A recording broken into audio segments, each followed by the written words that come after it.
السلام عليكم ورحمة الله وبركاته. من امبارح يا جماعة الناس عمالة تتكلم على هدف الإسماعيلي، هي لمسة يد ولا جون صحيح ولا يا جماعة التحكيم أولا ده جزء من اللعبة، يعني خطأ تحكيمي أو مش خطأ تحكيمي، أخطاء التحكيم ده جزء من اللعبة، مفيش مشكلة. ما نقعدش في 90 دقيقة خلصوا، فما نقعدش نتكلم عن الهدف بعد الماتش. ده لمسة يد مش لمسة يد. ثانيا احنا طبعا كلنا هنزعل لو الإسماعيلي هبط، وإن شاء الله ما يهبطش يعني. بس هل في حد يعني عاقل كان متوقع الإسماعيلي يكسب الأهلي؟ يعني الأهلي لسه كسبان إفريقيا وبيعيش أحسن أيامه في أحسن حالاته. هل متوقعين يعني كان الإسماعيلي هيكسب الأهلي بالعقل كده؟ وبعدين الأهلي مش محتاج أصلا يعني حكم يساعده ولا مش حكم يساعده. الأهلي مش أنا اللي أتكلم عليه. آخر كام سنة في نهائي أفريقيا وتلاتة أفريقيا وفي خلال 4 سنين، والدوري خلاص 80% الأهلي هياخده. كاس والكاس خده، يعني مش محتاج يعني. وبعدين ده معدي، ده لحد دلوقتي الأهلي ما خسرش ولا ماتش في الدوري، يعني دوري بدون هزيمة.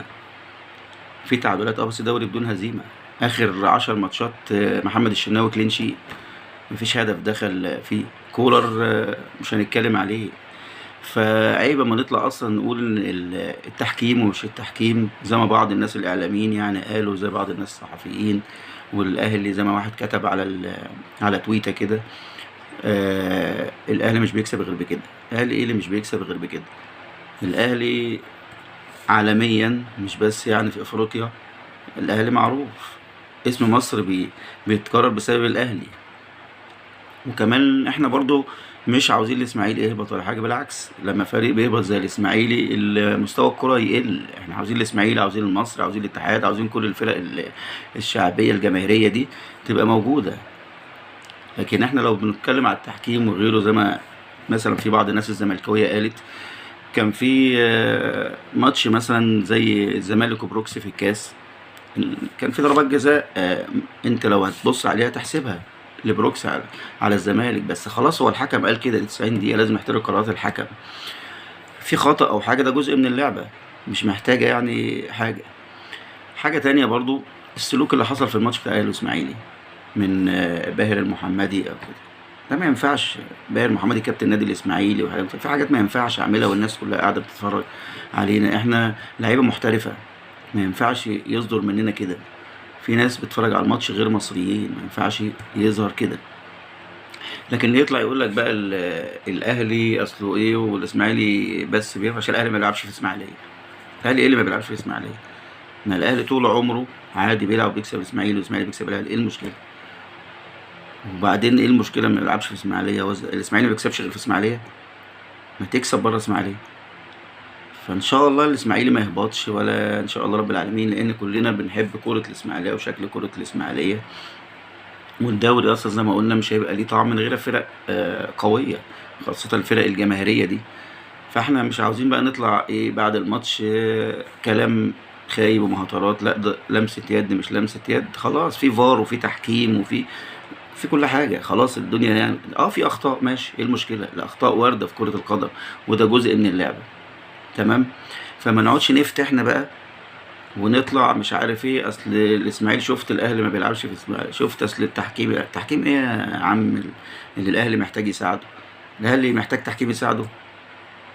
الاهلي بلغة الكورة كده تقريبا دايس على الفرق كلها. يعني خلاص بينزل الماتش احنا عارفين حالة الاهلي دلوقتي ان هو هيكسب. تمام. فخلاص بقى خلصت 90 دقيقة، ما نقعدش نحكي كتير وفي الموضوع بتاع لمسة يد ومش لمسة يد، وخلاص هو اتحسب وخلصت. فاحنا ما نعملش بقى احنا فتنة ونقعد نهيج الجماهير دي على الجماهير دي. لا والله ده الاهلي مش عارف ايه. لا يا عم، انت عندك 90 دقيقة العب فيهم. طب الاسماعيلي بالمنطق كده، الاسماعيلي خلاص، انت ماتش الاهلي خلاص، انا اعتبر اللي انت كنت متوقع، انتوا نفسكم متوقعين هتكسب الاهلي، طب كسبت الاهلي. ده انت خسران اصلا كام ماتش؟ انت لاعب نفس ماتشات الاهلي، نفس مباريات الاهلي، شوف الاهلي كام نقطه والاسماعيلي كام نقطه. فما ينفعش الجيل ده في الاسماعيلي، ما ينفعش، هي كورته كده. فهي ده المستوى. زي مثلا حاليا الزمالك آه موسم تقريبا صفر لحد دلوقتي، بسبب ان اللعيبه الموجوده خلاص امكانياتها كده. فالزمالك محتاج صفقات، فالاسماعيلي المفروض يعمل كده. يبقى انت محتاج صفقات. الزمالك جاب مدرب اوزيريو ده بالمناسبه مدرب كويس، بس محتاج وقت وعاوز لعيبه كمان بس تدعمه، وان شاء الله يبقى الزمالك كويس وينافس. وده يهمنا، الاهلي او الزمالك او الاسماعيلي او المصري، كل الفرق دي لو كويسه الدوري هيبقى قوي، واحنا يهمنا لان احنا عاوزين نستمتع بكوره. فما نطلعش بقى نقول اصل الايه الاهلي في ضربه، في لمسه يد على الاهلي للاسماعيلي والجون ده هدف صحيح. لا لا، ده حتى خبراء التحكيم اختلفوا. قال لك لا، في ناس قالت لك لا هدف، لا ما يتحسبش هدف، خلاص يبقى الاخطاء التحكيميه دي جزء من اللعب.